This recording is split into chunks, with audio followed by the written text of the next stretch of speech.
আসসালামু আলাইকুম। সবাই কেমন আছেন? আজকে আপনাদেরকে দেখাবো কক্সবাজারের বিখ্যাত মরিচের ভর্তা রেসিপি। এটা হচ্ছে পেঁয়াজ তেলে ভুনা করে নেওয়া হয়েছে, হালকা তেলে, অত বেশি ভুনা না, হালকা একটু ব্রাউন হওয়ার জন্য। আর এটা হচ্ছে কাঁচা মরিচ তেলে ভাজি করে নেওয়া হয়েছে। শুটকি থাকলে শুটকি দিলে বেশি ভালো হয়, শুটকি দিলে হবে একটা শুটকির ভর্তা। আমি যেহেতু শুটকি দিচ্ছি না, এটা হচ্ছে শুধু মরিচ ভর্তা। এর সাথে এক পিস মাছ দিব, সেটা হচ্ছে তেলাপিয়া মাছ, ভাজা করে কড়কড়া ভাজি করে রেখেছি। কটা মাছের টুকরা এগুলো ছোট ছোট ছোট ছোট করবো, কাঁটাগুলো বেছে নিয়ে নেব। যেটা শুটকি দিলে হয়ে যায় শুটকির ভর্তা। এখন হচ্ছে মরিচের ভর্তা। অবশ্যই ধন্যবাদ লাগবে ভর্তাটা, আপনারা একবার বানিয়ে খেয়ে দেখুন। আমি কয়দিন পরে পরে বানাই আমার প্রিয় ভর্তাটা। এই ভর্তা দিয়ে দুপুরবেলা ভাত খেলে গরম গরম মজা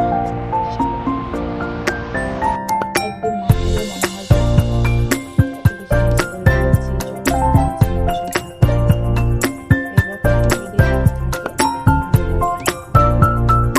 এই ভর্তার সাথে যদি আমাদের বাংলাদেশের লেবু ভাজি, আমাদের কক্সবাজার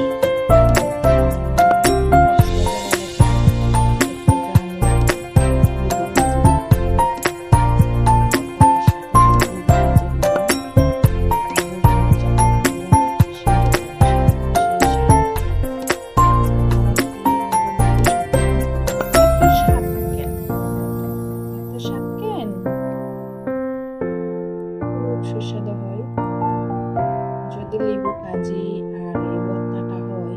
আপনাদের আর কিচ্ছু চাওয়ার থাকবে না, পেট ভরে ভাত খাবেন। সাথে যদি শুটকি দেওয়া যায় তাহলে হয়ে যাবে শুটকির ভর্তা। আমি যখন শুটকি দিচ্ছি না, এটা হবে মরিচ ভর্তা। এটা হচ্ছে কক্সবাজারের মরিচ ভর্তা। আপনাদের যাদের রান্না করার ঝামেলা থাকে তাদের আর কোনো ভয় নাই।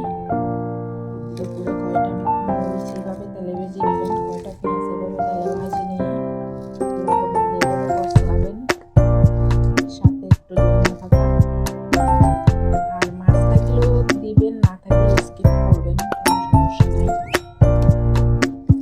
আপনারা বানিয়ে একবার খেয়ে দেখুন, কোনো মাছ মাংস কিচ্ছু লাগবে না এর সাথে।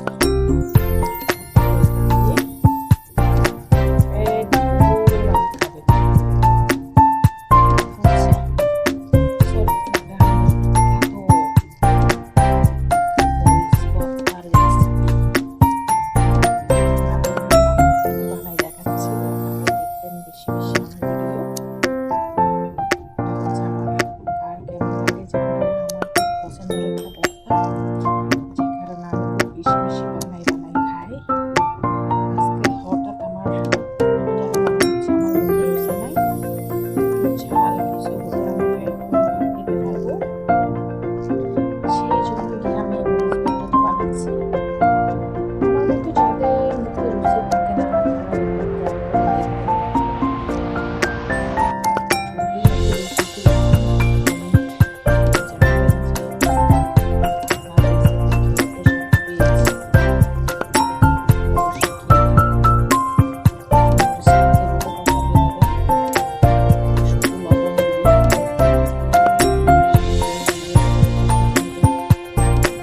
কষাতে নেবেন। সাথে ধনিয়া পাতা দিয়ে দিবেন। এভাবে নেড়ে চেড়ে কষাতে থাকবেন।